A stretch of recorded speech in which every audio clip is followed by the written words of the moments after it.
뭐 있지는 않은 일이긴 하겠지만 뭐 하나 이야기를 좀 시작해 볼까 합니다. 한 사람이 저희 집에 잔치를 하려고 짐승을 하나 좀 잡으려고 했답니다. 그래서 외양간에 소를 잡을까 해서 외양간으로 갔답니다. 그랬더니 자기 그 소를 잡으려고 그랬더니 소가 이렇게 말하더랍니다. 주인님, 나를 잡는 건 좋은데 그러면 밭은 누가 갈 겁니까? 그러니까 주인이 좀 생각해 보니 그럴듯한 겁니다.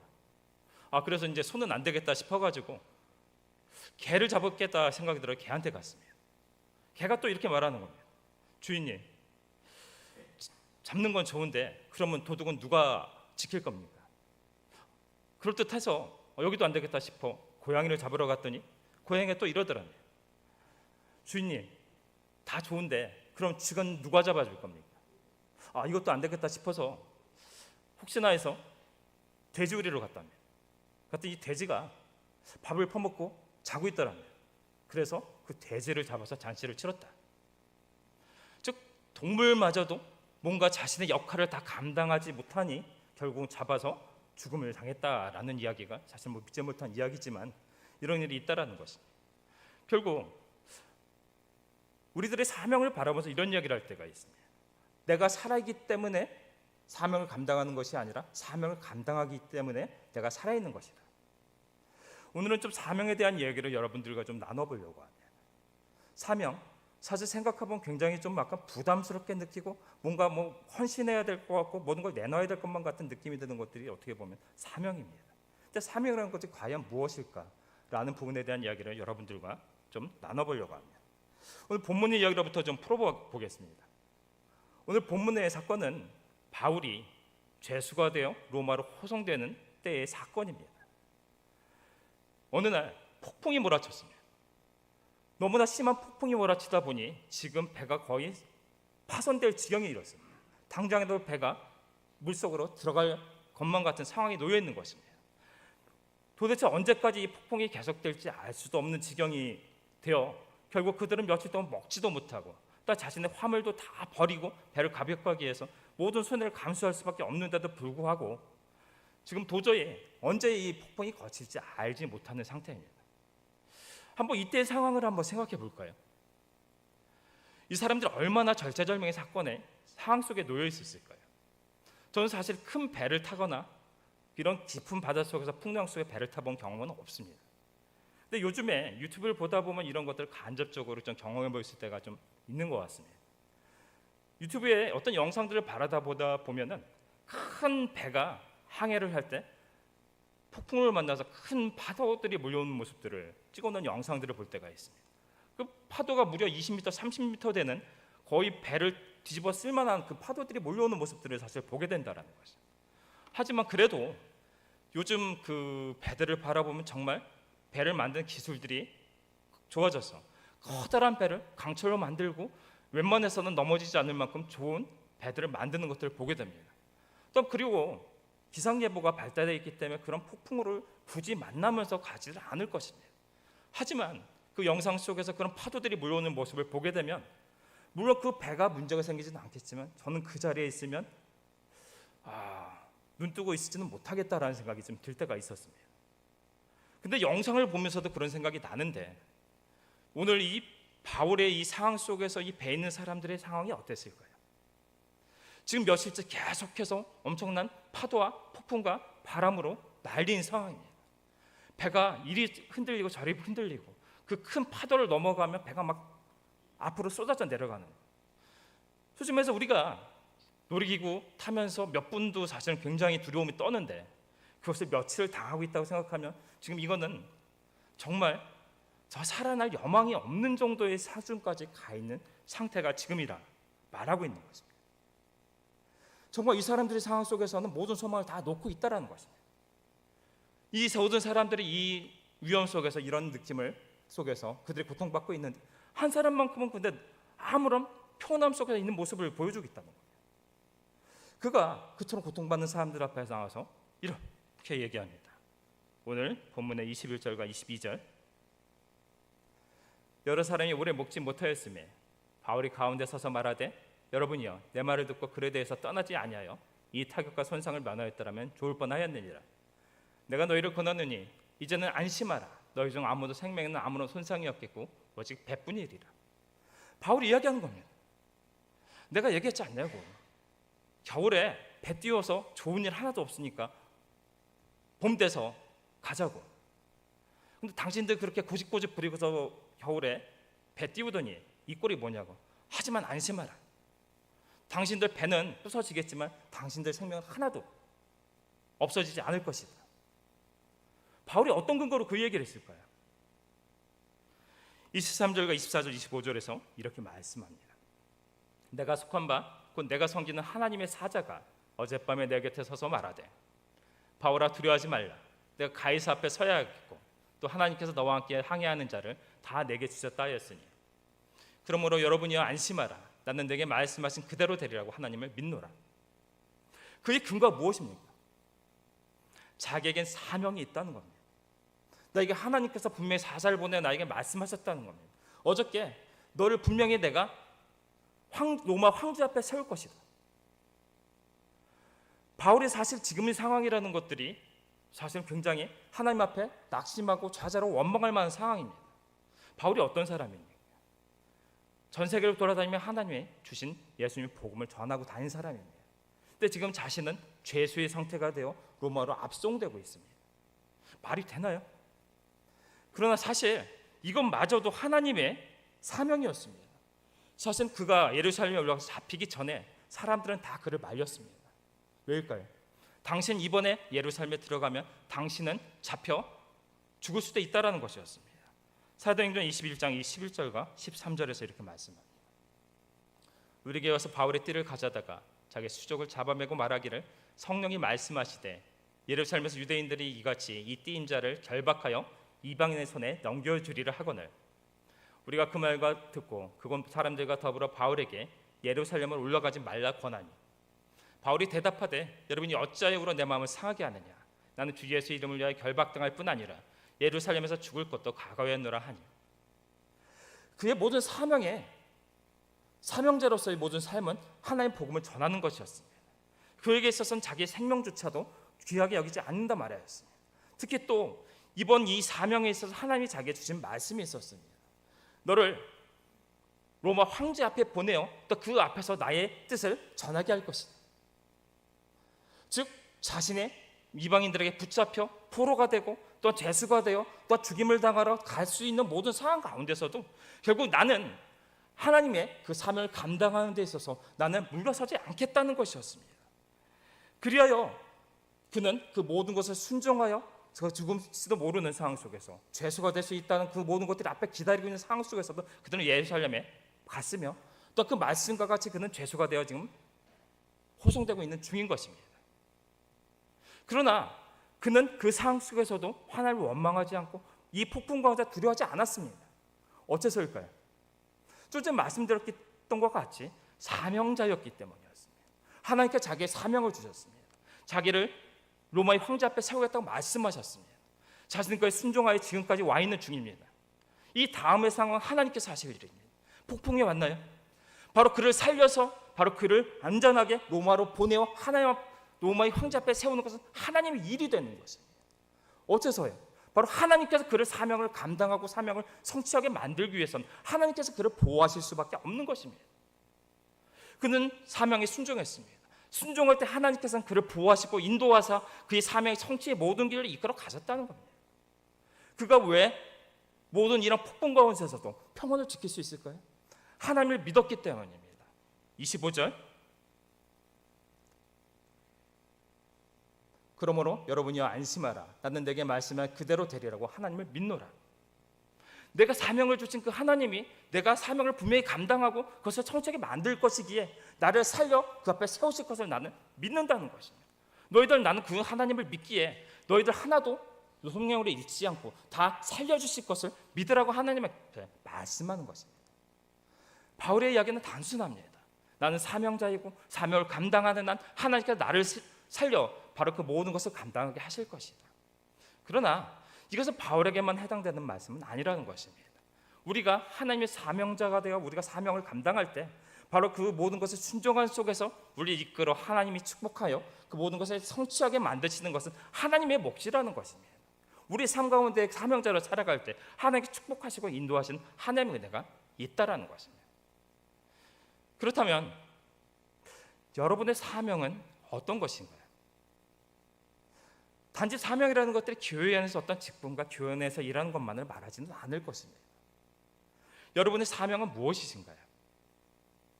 그렇다면 그것에 앞서서 사명 그 자체는 어떤 뜻을 가지고 있나요? 또 비슷하게 소명이란 말도 있습니다. 소명도 있고 사명도 있고, 이걸 어떻게 구별할 수 있을까요? 잠깐 이 문제부터 한번 좀 짚어놓고 좀 한번 넘어갔으면 좋겠습니다. 소명이라는 것들은 하나님의 부르심입니다. 하나님이 부르셨다는 뜻입니다. 근데 누구를 부르실까요? 특정하게 하나님이 일을 하도록 목회자나 어떤 선교사나 하나님이 교회에서 일하는 사람들만을 하나님이 소명 주고 부르실까요? 그렇지 않습니다. 하나님께서 부르셨다는 것은 우리 모든 사람들을 향한 부르심입니다. 왜 어떤 부르심일까요? 우리는 세상 가운데 바로 사탄의 지배 가운데 살아가며 그 속에서 멸망의 길을 가던 인간 길로 걸어가던 인간들이었습니다. 그러나 하나님께서는 그런 인간들에게 생명의 길을 허락하시며 바로 예수님을 통해서 생명의 길을 주셨습니다. 즉 예수님을 믿는 모든 자들 하나님께 불러 바로 하나님의 나라로 이끌어 바로 세상 가운데 불러 모아 주신 자들이라는 것입니다. 소명이라는 것은 단순하게 작은 것들로 부를 수 있지만 우리 모든 자를 세상 가운데 불러내어 하나님의 자녀로 부르신 그 부르심 자체를 우리에게 소명이라고 말한다는 것입니다. 그런 의미로 바라본다면 여기 앉아 계신 모든 분들이 하나님께서 부르신 자들입니다. 소명받은 자들이라는 것입니다. 또한 그렇다면 사명은 무엇일까요? 그처럼 하나님께서 부르신 자들, 소명으로 불러낸 자들에게 하나님께서는 각자들마다 하나님의 일들을 맡기십니다. 즉 소명, 부르심을 받은 자들에게 하나님께 주시는 각각의 일들이 결국 사명인 것입니다. 우리들 모두들이 부르심을 받은 자들이라면 각각 하나님께서 모든 자들에게 사명도 맡기시는 것입니다. 나는 사명이 없는 것 같습니다. 나는 사명을 잘 모르겠습니다. 거꾸로 내가 부르심이 없는 것 같습니다라는 똑같은 이야기인 것입니다. 내가 하나님의 복음에 반응하여 내가 믿음으로 나와서 하나님 앞에 나왔다면 바로 하나님의 부르심을 받은 자들이며 그 가르친 소명을 받은 자들, 그 모든 자들은 하나님께서는 각각의 일들을 맡기시는 것입니다. 즉 우리는 소명을 받은 자들이며 또한 사명자들인 것입니다. 여러분 이곳에 있는 모든 분들이 각각마다 하나님이 부르신 소명자이며 또한 하나님이 각각의 사명들을 맡기신 사명자이기 때문에 온전히 믿으시기 바랍니다. 그런데 우리가 그것을 생각해 봐야 됩니다. 우리가 이 사명들을 생각할 때 무엇을 하나님께서 바라실까요? 바울은 이렇게 말씀합니다. 우리를 부르시고 사명을 맡기신 자들에게 하나님께서 원하시는 것이 있다는 것입니다. 고린도전서 4장 1절과 2절에서 이렇게 말씀합니다. 사람이 마땅히 우리를 그리스도의 일꾼이요 하나님의 비밀을 맡은 자로 여길지어다. 그리고 맡은 자들에게 구할 것은 충성입니다. 하나님께서 여러분 소명으로 부르셨습니다. 또 각자에게 사명을 맡기셨습니다. 하나님께서 여러분에게 기대하는 것은 무엇이라고요? 충성입니다. 바로 일꾼, 하나님께서는 여러분을 불러 일꾼으로 삼으셨으며 여러분을 통해서 하나님이 지키신 모든 일들이 이루어지기를 바라시고 계신다는 것입니다. 다시 한번 질문해 보도록 하겠습니다. 여러분 부신 하나님께서 여러분은 어떤 사명을 맡기셨을까요? 서두에도 얘기 드렸지만은 우리가 사명이라고 한다면 너무나 큰 것을 생각하는 경우들이 많습니다. 내가 사명을 감당하려고 한다면 나의 모든 것을 내어놓아야 될 것 같고 나의 모든 삶을 드려야만 될 것 같고 바로 내가 모든 것들이 온전히 나의 것을 하나님께 드려야 될 것만 같은 생각들이 든다는 것입니다. 물론 그런 사람들이 없지는 않을 것입니다. 그러나 대부분의 사람들에게서 하나님께 원하시는 것은 무엇일까요? 바로 주어진 그 사람의 삶의 자리 가운데 하나님께 충성하는 것입니다. 우리의 모든 사람들에게 주신 하나님의 기본적인 사명이 무엇일까요? 우리 하나님은 우리를 부르실 때 빛과 소금으로 부르셨다라고 말씀합니다. 마태복음 5장 13절과 14절. 너희는 세상의 소금이니 소금이 만일 그 맛을 잃으면 무엇으로 짜게 하리요? 회는 아무 쓸데없어 다만 밖에 버려져 사람에게 밟힐 뿐이니라. 너희는 세상의 빛이라 산에 있는 동네가 숨겨지지 못할 것이야. 우리들을 하나님께서는 바로 소금과 빛으로 부르셨다고 말씀합니다. 바로 그것도 교회의 빛과 소금이 아니라 세상의 빛과 소금이 되라고 부르셨다라고 말씀합니다. 세상에 빛이 된다는 것은 무슨 의미인가요? 빛은 세상 어둠을 비춰주는 것입니다. 빛이 있으면 어둠 속에서도 바로 우리가 사물을 볼 수 있습니다. 어떤 어두운 산 중에 길을 잃어도 만약에 빛이 보인다면 그 빛만을 보고 찾아간다면 우리는 길을 찾아낼 수 있을 것입니다. 바로 우리 빛의 사명이라는 것이 그렇습니다. 우리가 세상 가운데 하나의 자녀로서 삶을 살아내는 것입니다. 하나님의 말씀을 따라 세상 가운데 살아감을 통해서 세상의 사람들이 우리의 삶을 통해서 하나님으로 가는 그 길을 발견하게 만드는 것입니다. 하나님 우리에게 주신 그 빛을 세상으로 흘려보내는 자들이 되는 것입니다. 바로 너희들이 세상의 빛이 되어 세상의 사람들이 길을 잃어버리고 멸망의 길로 가지 않도록 너희들이 빛의 사명을 다하라고 말씀합니다. 또한 소금의 사명을 감당하라고 분명히 말씀하지 않습니다. 소금이라는 게 무엇인가요? 녹아서 음식에 더해지지만 그것을 통해서 맛을 더해주며 또한 더 이상 부패되지 않도록 지켜주는 역할입니다. 우리 세상 속에서 소금의 사명을 감당한다는 것, 우리가 하나의 백성으로 세상 가운데 살아낼 때 바로 세상의 타락한 문화 가운데 더 이상 그들이 타락하지 않도록 썩어지지 않도록 우리는 그 가운데 하나의 백성으로 삶을 살아가야 된다는 것입니다. 또한 우리들의 삶을 통해서 세상에 하나님의 맛을 더하는 자들이 되라는 것입니다. 우리가 빛과 소금의 삶을 감당할 때 바로 세상 가운데서는 하나님을 발견하게 되는 것입니다. 그때 하나님이 무엇을 받으시게 될까요? 고린도전서 10장 31절에서 이렇게 말씀합니다. 그런즉 너희가 먹든지 마시든지 무엇을 하든지 다 하나님의 영광을 위하여 하라. 우리가 빛과 소금의 삶을 감당할 때 세상 가운데서 하나님을 드러나는 삶을 살아갈 때 바로 우리들을 통해서 하나님의 영광을 받으시겠다는 것입니다. 우리가 과도한 또 무슨 너무나 거창한 사명이 아니라 바로 세상 가운데 하나의 백성으로 온전히 살아가기를 바라신다는 것입니다. 너희 세상 가운데 빛과 소금의 삶을 감당할 때 바로 내가 너희를 통해서 세상 가운데 나이가 드러나야지며 그 드러나는 삶을 통해서 하나님의 영광을 받으시겠다고 말씀하는 것입니다. 좀 더 구체적으로 한번 좀 생각해 보기 원합니다. 그러면 하나님의 영광을 위해서 우리가 빛과 소금의 사명을 감당한다는 게 무엇일까요? 예를 들어 이런 것들이 있을 겁니다. 우리가 텔레비전이라든가 어떤 영상 속에서 바라보면은 어떤 가수라든가 배우들이 자신의 노래나 드라마나 영화를 통해서 사람들의 관심을 받고 사랑을 받고 주목을 받는 모습들을 보게 됩니다. 근데 그런 사람들이 자신이 그리스도인임을 드러나는 사람들이 분명히 존재합니다. 하나님께서 그에게 무슨 능력을 주셨을까요? 어떤 재능을 주셨을까요? 노래를 잘할 수 있는 능력, 또한 그에게 또한 연기를 잘할 수 있는 능력을 주셨을 것입니다. 그러나 그 사람은 자신의 그 삶 속에서 그 받게 되는 그 모든 사람들의 주목과 사랑을 자신에게 돌리지 않고 하나님께 돌렸다는 겁니다. 그때 바로 하나님께서는 그 사람에 주어진 그 삶을 통해서 그 사람에 주어진 모든 재능을 통해서 그가 자리 가운데 배우로서 열심히 가수로서 열심히 살아갈 때 하나님의 영광을 받으신 일이 되었다는 겁니다. 너무 거창하게 바라볼 필요는 없을 것 같습니다. 내가 만약 직장인으로서 나에게 행정을 잘하고 컴퓨터를 잘하고 뭔가 창의적인 능력을 주셨다면 나는 그것을 가지고 내 직장 속에서 최선을 다하며 살아야 될 것입니다. 내가 모든 사람들에게 바로 칭송을 받을 수 있는 자로서 또한 모든 사람들에게 이 직장 속에서 내가 없어서는 안 될 존재로서 열심히 살아가는 것입니다. 또한 그 속에서 내가 그리스도인으로서의 삶을 증거하며 살아가야 될 것입니다. 그럴 때 어떻게 될까요?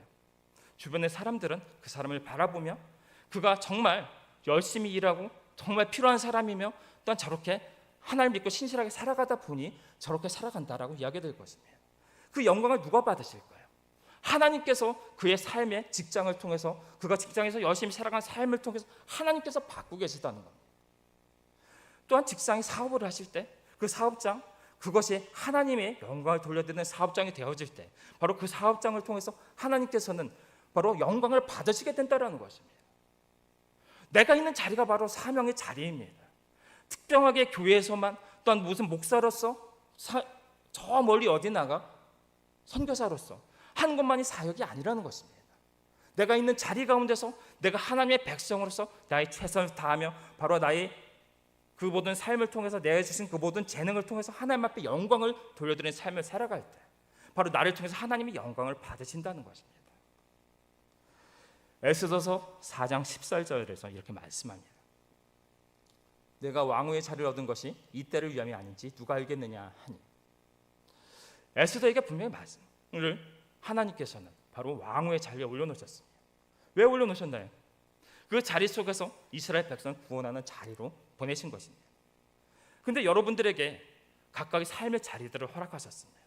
직장을, 또는 학교를, 사업장을, 또는 나에게 가정을, 나의 모든 자리들을 하나님은 허락하셨다는 것입니다. 또한 그것을 할 수 있는 나에게 재능을 주셨으며 물질을 주셨으며 나의 건강을 주시며 모든 것을 허락하셨습니다.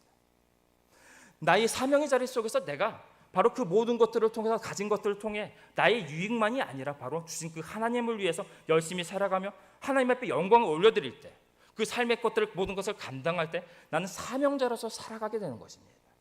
그 사명의 자리 가운데 나의 삶의 자리 속에서 하나님께 모든 것을 잘함을 통해서 바로 모든 사람이 칭송을 받으며 그 칭송을 하나님 앞에 돌려드릴 때 하나님께서는 나의 삶을 통해서 영광을 받으실 수 있다는 것입니다. 거창한 것이 아니라 바로 나의 삶 속에서 하나님의 백성으로 온전히 살아가며 그 속에서 나의 것을 잘해내며 그것을 통해 하나님께 주신 모든 것을 돌려드리는 그 사람이 되어지는 것, 그것이 바로 나의 삶의 자리인 것입니다. 거창한 것이 아니라 나의 것을 잘해내고 그것에서 하나님 꿈에 돌려드릴 때 그것이 바로 하나님께 사명자로서 이 세상 속에서 살아가는 나의 본분이라는 것입니다. 빛과 소금으로서 이 세상 속에 살아가는 길이 될 것입니다. 그런 여러분에게 무엇이 주어질까요? 오늘 바울은 폭풍 속에서도 평온했습니다. 왜냐하면 사명을 감당할 때 바로 나를 살려주신 하나님을 믿었기 때문입니다. 바로 모든 것에서 나를 안전하게 지켜주는 하나님이 있었기 때문입니다. 내가 직장에서 하나님께 영광 올려드리면 하나님께서 어떻게 만들어 주실까요? 더 큰 영광을 받기 위해서라면 나를 더 높은 자리, 더 귀중한 자리로 올려주실 것입니다. 그걸 통해서 하나님께 더 높은 영광을 올려드리길 바라시기 때문입니다. 나의 사업장이 하나님의 사업장이 된다면 어떻게 될까요? 하나님께서는 더 큰 영광을 받기 위해서 그 사업장 더욱더 지경을 넓혀주시고 더 크게 만들어주시면 하나님이 인도하시는 삶이 펼쳐지게 되는 것입니다. 우리가 사명을 사실은 따라가지 못하는 경우도 분명히 존재합니다. 그렇다고 우리의 구원이 사라지지는 않을 것입니다. 왜냐하면 우리가 분명히 아까 우리의 모두는 소명으로 하나님께서 받은 자들이라고 했습니다. 부름 받은 자들에게 사실은 사명을 맡겼다는 것입니다. 우리가 하나님을 떠나지 않는 한 사실 구원에서 탈락하지는 않을 것입니다. 하지만 우리가 사명, 주어진 것들을 발견하고 그것을 통해서 하나님께 영광 올리는 삶을 살아갈 때 하나님께서 우리 삶과 함께 하십니다. 우리를 존귀하게 만들어주시며 그 삶을 지경을 넓히시며 축복하여 우리가 하나님의 사명자로 살아가는 삶 가운데 하나님이 함께 하시며 이끌어 가시는 것입니다. 축복의 길은 다른 것이 아닙니다. 하나님의 사명을 발견하고 세상 가운데 하나님의 백성으로서 빛과 소금의 삶을 감당하며 하나님께 영광을 올려드릴 때 바로 우리 삶을 통해 하나님의 영광을 받으시기 위해서 더욱더 큰 축복으로 우리를 삶을 이끌어 가시게 될 것입니다. 여러분에게는 하나님께서 어떤 사명을 주셨습니까? 어떤 것을 주셨습니까? 나에게는 어떤 다른 사람보다 더 많은 또 다른 더 잘할 수 있는 것들을 주셨을지 모릅니다. 남을 더 잘 섬길 수 있으며 어떤 사람에게 물질을 주셨을 수 있으며 어떤 사람에게 시간을 또 어떤 사람에게 또 잘 가르치는 능력을 주셨을 것입니다. 그 모든 것들을 주신 이유는 하나님께서 너희가 그 것들을 온전히 그 사명을 감당함을 통해서 나에게 영광을 돌리는 삶을 살아가는 말씀합니다. 또한 너희가 그 삶을 들을 때 나는 너희와 함께하며 너희 삶을 축복하여 너희를 이끌어 바로 사명자로서 사명을 성취하는 너희 삶을 이끌어 갈 것이라는 것입니다. 사명자의 삶을 살아가시기 바랍니다. 사명을 발견하시고 그 사명을 우리의 삶을 통해서 온전히 주님 앞에 돌려드리는 자가 되어질 때 바로 우리는 하나님과 동행하는 삶이 되어질 수 있습니다. 축복의 삶이 우리와 함께할 것입니다. 여러분 모든 사람분들이 사명자의 삶을 결단하고 바로 하나님 앞에 충성할 때 여러분의 삶이 주님으로 인하여 축복으로 가득한 삶이 되시기를 예수님의 이름으로 축원합니다.